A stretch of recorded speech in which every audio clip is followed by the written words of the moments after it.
તો માંજલપુરમાં કોંગ્રેસના ઉમેદવાર ભીખા રબારીએ પણ મતદાન કર્યું। ભીખા રબારીએ જીતનો વિશ્વાસ પણ વ્યક્ત કર્યો છે। મને તક મળશે તો માંજલપુર ભ્રષ્ટાચાર મુક્ત થશે, ભીખાભાઈ રબારી દ્વારા નિવેદન આપવામાં આવ્યું છે। આ ઉપરાંત ભીખાભાઈ રબારીએ ભાજપ પર શાબ્દિક પ્રહાર પણ કર્યા।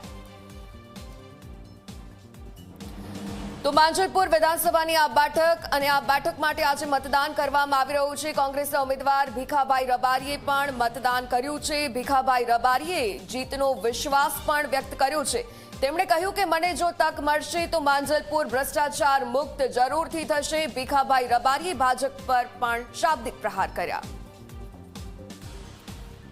મને પૂરેપૂરો વિશ્વાસ છે કે મેં જે કામ કરેલું છે લોકો યાદ કરે છે કે સાહેબ તમે ઘરો આપ્યા છે, અમને નોકરીઓ આપી, આ રસ્તા તમે બનાવ્યા છે। અને આ લોકો જ્યાં જુઓ ત્યાં પેપરમાં જો વાંચો છો તો બધા ખાડા ખાડા ખાડા, આખું ખાડાઓનું સામ્રાજ્ય થઈ ગયું। ભ્રષ્ટાચાર નથી તો શું છે? એક બાજુ રોડ બનાવવાનો, એની ક્વોલિટી ક્યાં છે? એક વરસાદ પડે બધા ખતમ, એ રસ્તા ખતમ। પૈસા ખાવા માટે આ ધંધા કરે છે। હવે સ્માર્ટ સિટીના નામે પૈસા ખાઈ ગયા છે, એટલે આ બધી પોલ ખોલીશું। એના માટે પ્રજા જોડે મને તક આપે એવી એમને વિનંતી કરું છું, જેથી કરીને એમનો અવાજ બનીને હું આ સરકાર સામે લડું।